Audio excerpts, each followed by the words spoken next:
je propose d'enchaîner avec une présentation par Jean-Yves Marion. Donc Jean-Yves qui est directeur du Lauria. Donc le Lauria, c'est le laboratoire d'informatique de Lorraine. Alors le A de Lauria veut dire quoi déjà? J'ai oublié. Ah, application, d'accord. Si monsieur le directeur, si vous ne m'avez pas dit, je ne sais pas, je ne sais plus. Non, mais à un moment donné, ça devient des marques. Donc, les gens parlent de Lauria, après, on se souvient plus ce que ça veut dire, ou ça voulait dire au départ. Et donc, Jean-Yves est aussi professeur à l'Université de Lorraine et en poste à l'École des mines de Nancy. D'ailleurs, c'est ce qui explique aussi sa présence au sein de ce colloque d'Institut Mines Télécom. Et il travaille sur la conception des nouvelles méthodes d'analyse et de détection des codes malveillants. Et il est le fondateur et le responsable du laboratoire de haute sécurité du Lauria. Tu vas nous parler aujourd'hui de la cybersécurité aux petits bugs, quelques travaux et études au laboratoire que tu as fondé. À toi.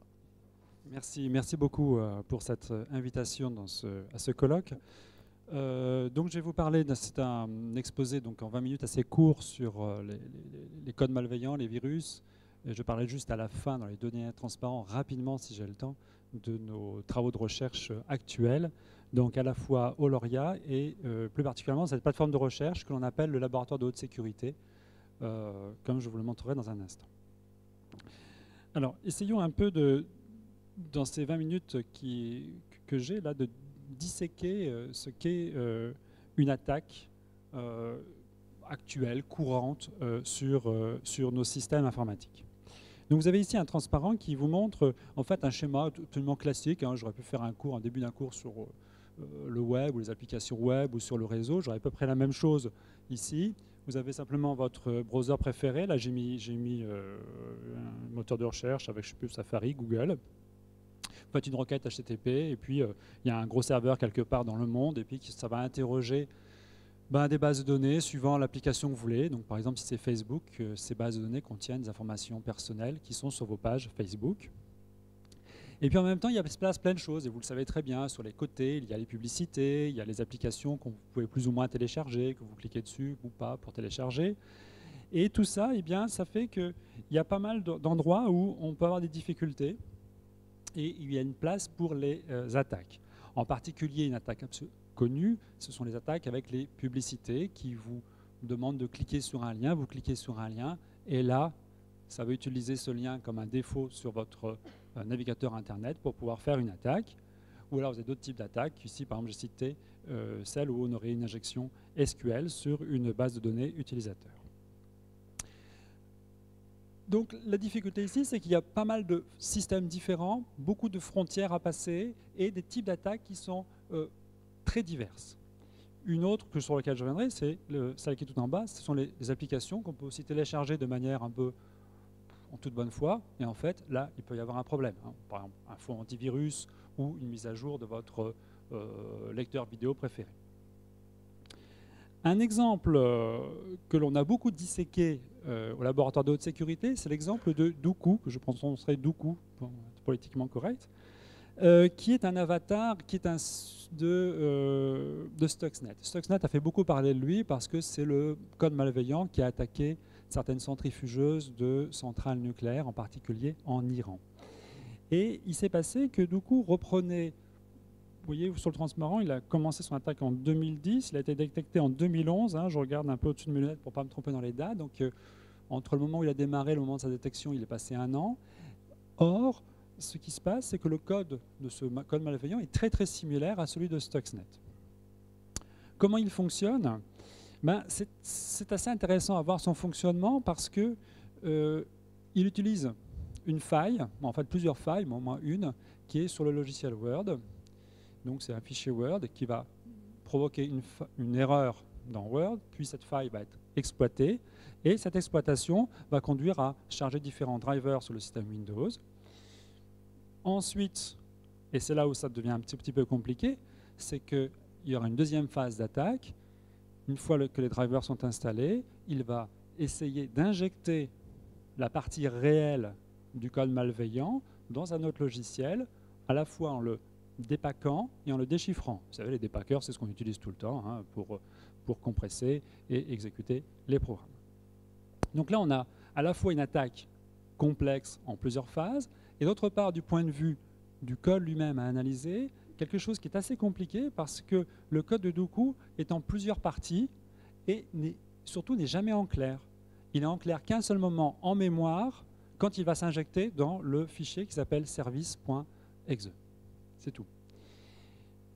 Alors là, on a une programmation qui est différente de celle que pour les enseignants ici, on a l'habitude de faire. C'est une programmation où finalement on a un programme et puis le programme il est bien fait, bien structuré, le compilateur respecte relativement bien la structure du programme. Là, on a quelque chose, on a un programme qui se protège et qui n'est pas en clair pour un analyste, on va dire, commun. Alors, l'autre petite remarque, évidemment, c'est que Doukou est donc similaire à Stuxnet et les antivirus ne l'ont pas découvert en même temps que Stuxnet. Ils ont mis du temps à le voir. Donc là, ça pose question. C'est deux codes qui sont extrêmement similaires. Hein. J'aurais pu amener on peut le regarder à l'œil, comme ça, c'est vraiment la même chose. Or, les antivirus ne sont pas trouvés. Alors, un petit transparent technique, mais je n'irai pas loin, hein, juste pour voir le genre de choses que l'on fait. Hein, c'est juste pour avoir un peu de sentir comme ça quand on entre dans une cuisine. C'est pas pour autant des grands chefs, mais enfin, on sent l'odeur, c'est déjà agréable. Un peu la même chose ici. Donc là, on voit rien, mais c'est normal. Hein, c'est de l'assembleur. C'est une photo que j'ai prise vite fait dans ce qu'on appelle IDEA, ce qu'on utilise pour désassembler. Donc c'est du code directement, du code malveillant. Oups, j'ai cliqué un peu trop fort, de Doukou. Donc vous voyez, il a une phase d'installation. Cette phase d'installation va décompresser, c'est un fichier UPX, puis après ça va déchiffrer, donc il faut retrouver la clé de déchiffrement. Et seulement à ce moment-là, on commence à voir la charge du logiciel malveillant. Autrement dit, si on veut le voir un peu autrement, si on va prendre un petit peu de recul, c'est un logiciel qui est conçu en deux vagues. La première vague d'installation, la deuxième vague qui va, après déchiffrement, être elle-même exécutée. C'est un exemple typique de ce qu'on va appeler du code automodifiant. Et l'une des grandes difficultés de ce sujet de recherche qui consiste à étudier les codes malveillants, généralement soit pour l'analyser, soit pour les détecter, c'est que, outre les offuscations classiques qu'on peut imaginer, c'est aussi du code qu'on appelle automodifiant, c'est-à-dire qu'il va se réécrire lui-même de telle manière à avoir plusieurs vagues comme ça. Tout à l'heure, on en discutait là au repas, comme des couches d'oignons, mais vous ne savez pas exactement où va se trouver l'attaque, où va se trouver la partie malveillante, et s'il y a une partie malveillante. Parce que ces techniques sont des techniques aussi utilisées pour les problèmes de copyright. C'est-à-dire que si vous regardez Skype ou iTunes, c'est le même système. C'est-à-dire qu'une fonctionnalité n'est chargée en mémoire que si elle est nécessaire après déchiffrement. Donc voilà un petit peu pour l'image. Et puis, si on avance un petit peu plus, quels sont les ingrédients d'une attaque? Alors moi, j'ai fait un petit peu lorrain, là, j'ai fait un peu, voilà, vous voyez, des mirabelles, des macarons, tout ça. Alors, les ingrédients d'une attaque, c'est, je viens de le dire, c'est une vulnérabilité. Généralement, il y a une vulnérabilité quelque part. Les vulnérabilités, on appelle soit des zero days, soit elles ne sont pas zero days. Zero days, elles n'ont pas encore été connues. Donc on les trouve. Hein, là, c'est une liste de dernières vulnérabilités que j'ai trouvées comme ça. Ça se trouve très facilement. À partir de vous avez une vulnérabilité, ça veut dire une faute dans le système. À cette faute dans le système, vous allez essayer de l'exploiter. Une des façons les plus connues de l'exploiter, c'est de faire une attaque dite par Stack Overflow, Buffer Overflow. C'est-à-dire que vous allez essayer de transformer une donnée en code.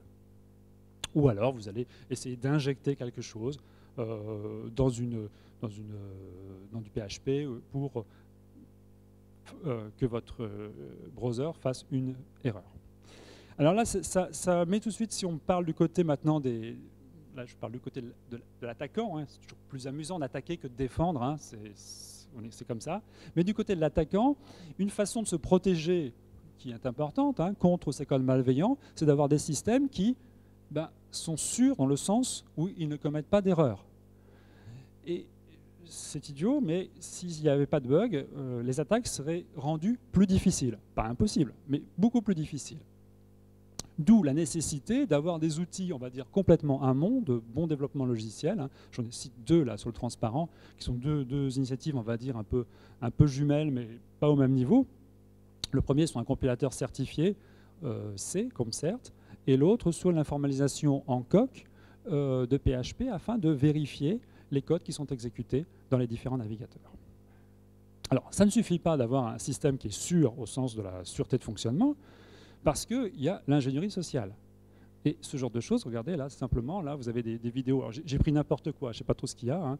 Et puis on vous demande, votre logiciel préféré de vidéo n'est plus à jour. Cliquez là pour pouvoir voir la vidéo. Bon, faites comme tout le monde, hein, vous cliquez pour voir la vidéo, c'est évident. Moi, je le fais aussi. Je veux dire, on est humain quand même, si on ne pouvait pas. Voilà. Et évidemment, c'est une bêtise parce qu'en plus, on est tous administrateurs sur nos machines. Et voilà, vous êtes morts.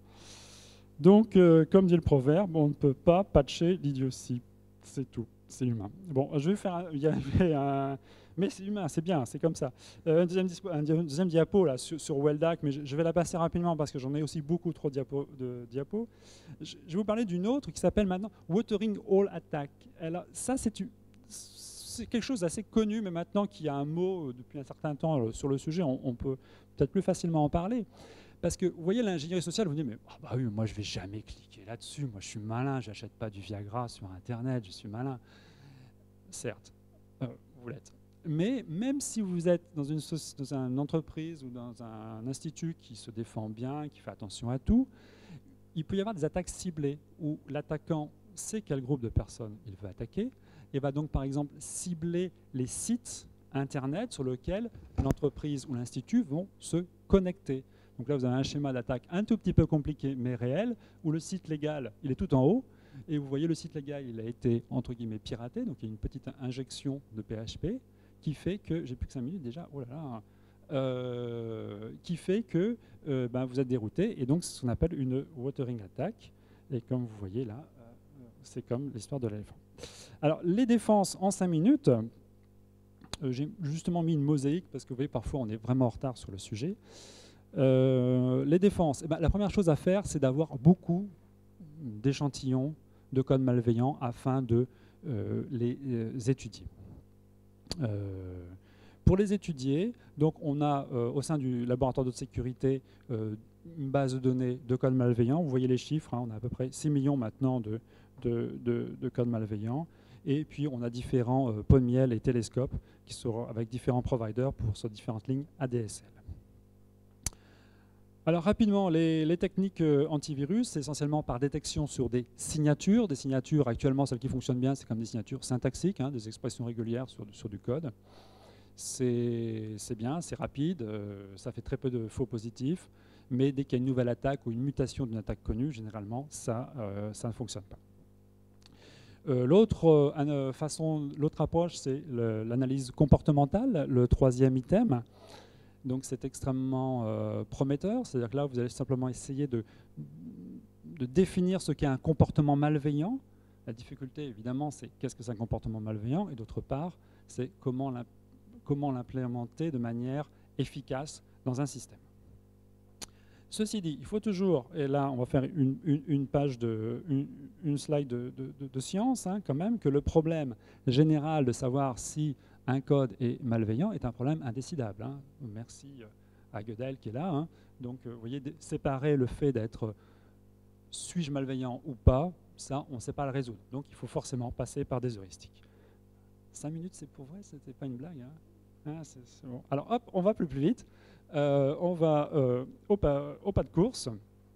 Donc, le problème, vous allez me dire, mais donc, en introduction, j'ai essayé de vous pointer du doigt où était la difficulté avec l'exemple de Doukou, vous vous souvenez, avec les deux vagues. Alors, où est le problème si on continue un petit peu? Bien, le problème, c'est que ceux qui écrivent les codes malveillants, les malwares, ben, ils ont des techniques anti-malware. Alors nous, il nous faut des techniques anti-malware. Évidemment, c'est une course comme ça de anti, on ne s'en sort pas. Alors les techniques sont les techniques d'offuscation classiques, hein, que je mets là, offuscation, utilisation de la cryptographie. Programme automodifiant, c'est l'histoire des vagues ou des couches d'oignons comme vous préférez. Il y a même aussi des trucs pour savoir que le programme est en train d'être surveillé par quelqu'un, donc qu'est-ce qu'il va faire? Et ben, en gros, il va se suicider pour montrer qu'il est malveillant, des choses comme ça. On a tout ça à prendre en compte. Et par exemple, là, vous avez un excellent livre que je vous conseille de lire, qui est « Comment mal écrire un programme pour qu'il devienne illisible ». Et c'est redoutable. Vous pouvez faire des choses absolument monstrueuses. Donc, l'idée de cette recherche, c'est un peu d'aider ce pauvre chat à comprendre ce qu'est un programme, comment analyser un programme malveillant. Alors, je vais vous passer très rapidement. Donc ça, c'est le schéma typique de l'évolution d'un programme malveillant. Vous voyez des vagues de déchiffrement. jusqu'à la dernière vague où là vous avez le petit diable qui sort de sa boîte et généralement c'est trop tard, vous avez été attaqué. Exemple typique. Transparent que j'ai rajouté, oh, j'ai largement le temps, c'est bon, il me reste 15 slides, 2 minutes, c'est parfait. Que j'ai rajouté les problèmes autres qui sont beaucoup plus techniques, qui sont de désalignement du code. Vous savez, ça c'est de l'assembleur, donc vous avez des instructions en assembleur, même si vous ne connaissez plus l'assembleur, c'est pas très grave. Mais ce qui se passe, c'est qu'une instruction en assembleur, ça peut être sur plusieurs octets. Et bien, l'exemple qui est là, vous sautez sur vous-même en vous décalant un tout petit peu. Ça veut dire que vous allez pouvoir désaligner le code, ce qui devient un véritable cauchemar. Vous voyez, le logiciel que tout le monde utilise, par exemple, ne comprend strictement plus rien, et il faut analyser tout ça. Bref, la difficulté, c'est que la meilleure définition d'un code malveillant, c'est ça, indestructible, rien ne peut l'arrêter. Voilà. C'est généralement quand je fais un cours là-dessus, c'est la première image que je donne, voilà, c'est ça, on n'a pas de définition réelle de ce qu'est un code malveillant. Alors, c'est pour ça que c'est intéressant, évidemment, c'est ça le défi. Donc, outre la base de données de code malveillant et de traces d'attaque que l'on a au laboratoire de haute sécurité, on a aussi une boîte à ça, le sandbox, qui est relativement sûr, dans lequel on peut donc exécuter ces codes malveillants et récupérer des traces. Traces qui nous permettent, si vous voulez, de comprendre les différentes vagues de code, et donc à partir de ces différentes vagues, retrouver, faire une analyse et typiquement reconstruire le code dès son départ, voire reconstruire son contrôle, son graphe de contrôle de flow, pour ensuite reconstruire automatiquement des signatures, soit à fin d'analyse, soit à fin de détection. J'ai presque fini. Donc, deux sujets qui sont particulièrement chauds actuels, mais comme j'ai plus de temps, je n'irai pas plus loin. Deux sujets qui sont particulièrement chauds actuels, c'est d'une part de retrouver automatiquement le code d'un malware, d'un virus, de telle manière à soit l'analyser, soit retrouver une signature, toujours de manière automatisée. Et évidemment, l'idée ensuite, c'est à partir de là, de pouvoir construire de nouvelles heuristiques pour détecter les codes malveillants. Et en fait, on en a un antivirus actuel qui travaille relativement bien à partir d'abstraction du graphe de contrôle de flow, qui permet par exemple de reconnaître automatiquement Dooku à partir de Stuxnet, ce qui n'était pas possible, ce qu'ils n'ont pas réussi à faire, les grands antivirus. Voilà. J'ai fini, et regardez, j'ai la dernière diapo.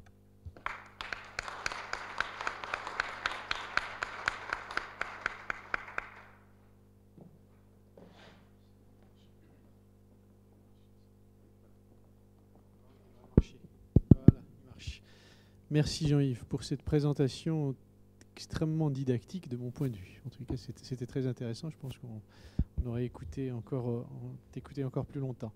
Est-ce qu'on a des questions? Est-ce qu'il y a des questions dans la salle? Oui, il y a une question là-bas. C'est pas facile. Une question, juste vous avez dit que décider si un logiciel malveillant un logiciel était malveillant, non, était un problème indécidable. Je voulais juste savoir quelle est la raison profonde de ça, sachant que bon voilà, je ne connais pas grand-chose, mais ça m'a interpellé cette phrase.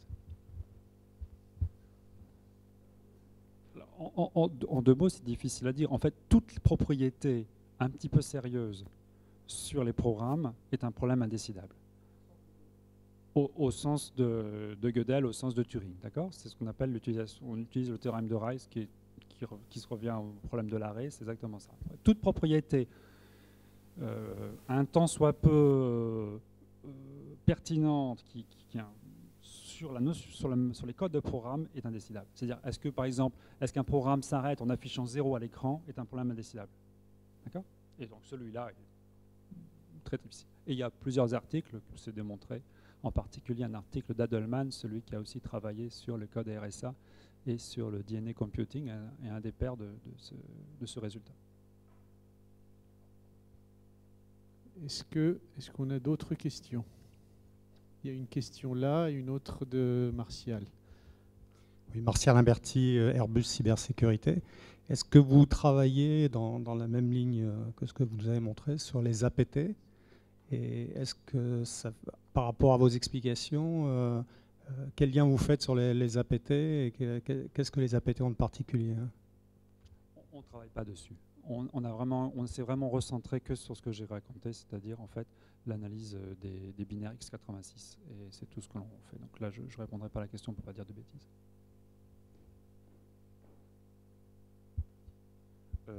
Peut-être que ça va être une mauvaise question vu votre réponse, mais je ne connais pas grand-chose à la sécurité, mais mes amis me disaient que quand on avait des honeypots qui étaient, dont on réussissait à prendre le contrôle en les analysant bien, on ne pouvait pas, en quelque sorte, désactiver les codes malveillants parce qu'on ne savait pas l'effet que ça aurait sur les ordinateurs qui sont infectés.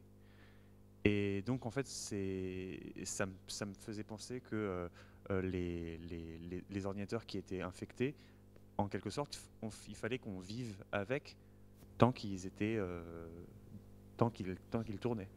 Et qu'est-ce que vous pensez de ça? Vous avez des amis amusants. Je crois que j'aimerais bien les rencontrer. Non, c'est n'importe quoi. Non, mais oui, les pots de miel récupèrent des codes malveillants. Après, bon, on en fait ce que l'on veut. Une fois qu'on les a capturés, on peut les analyser comme on veut. Une fois qu'ils sont dans la machine, eh bien, si vous savez vous pouvez très bien les retirer si vous savez le faire, quoi. Après, il y a certaines difficultés. Tous ne sont pas, je veux dire, il y a une vraie difficulté à savoir retirer un code malveillant proprement. C'est clair.